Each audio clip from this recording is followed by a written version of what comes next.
ঠিক এক বছর আগে ইতিহাস বদলে হয়েছিল এক শাসনের অবসান, এক নতুন পথ চলার সূচনা। আজ সেই পথ ধরে হাঁটছে লাখো মানুষ, ন্যায়ের খোঁজে, স্বপ্নের দৌড়ে, আরেকটি স্বাধীন ভবিষ্যতের প্রতিশ্রুতি নিয়ে। সিরিয়া এখন দাঁড়িয়ে আছে পরিবর্তনের দোরগোড়ায়, এক জাতির পুনর্জন্মের মুহূর্তে।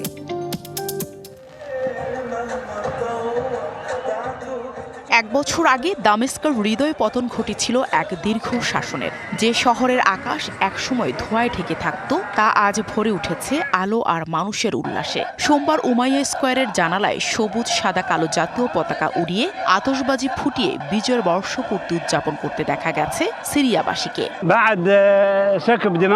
সৃষ্টিকর্তার কৃপায় এখন আমাদের একটি সুন্দর দেশ আছে। আমরা আগে আমাদের দেশকে ভয় পেতাম, সেনাবাহিনীকে ভয় পেতাম, এখন ভয় পাই না। কোনো ভয় ছাড়াই মসজিদে ফজরের নামাজ পড়তে যাই। এই আনন্দের অনুভূতি কল্পনা করা যায় না। আমরা জন্মভূমিকে নতুনভাবে ফিরে পেয়েছি, যা কখনো চিন্তা করিনি। অনেক শহীদের রক্তের বিনিময় এই জন্মভূমি পেয়েছি।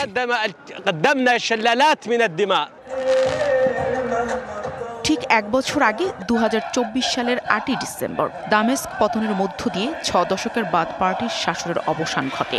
সাবেক প্রেসিডেন্ট বাশার আল আসাদ পালিয়ে আশ্রয় নেন অন্য দেশে। দায়িত্ব নেন অন্তর্বর্তীকালীন প্রেসিডেন্ট আহমেদ আল শারা।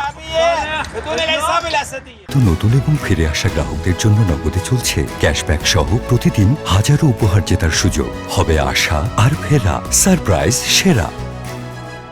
আজ সিরিয়া এক নতুন যুগে, যেখানে যুদ্ধের ধ্বংসস্তূপ থেকে উঠে দাঁড়ানোর প্রত্যয় স্পষ্ট। দামেস্কের ঐতিহাসিক উমাইয়া মসজিদে ফজরের নামাজ শেষে জাতির উদ্দেশ্যে ভাষণে প্রেসিডেন্ট আল শারা প্রকাশ করেন তার অনুভূতি।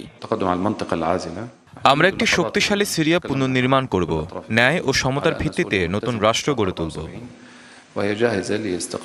এদিকে গেল এক বছরে সিরিয়ার পরিবর্তন হয়েছে ব্যাপক। আন্তর্জাতিক নিষেধাজ্ঞা শিথিল থেকে অর্থনীতি পুনরুদ্ধারে বিশ্বব্যাংক ও IMF-এ ফেরা তার মধ্যে উল্লেখযোগ্য।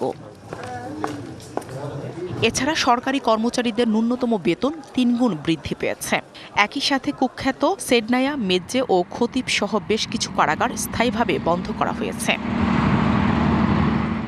অন্যদিকে জাতিসংঘের মহাসচিব আন্তোনিও গুতেরেস সিরিয়ার নাগরিক নেতৃত্বাধীন সরকারের প্রতি সংস্থার সমর্থন ও সহায়তার অঙ্গীকার পুনর্ব্যক্ত করেছেন।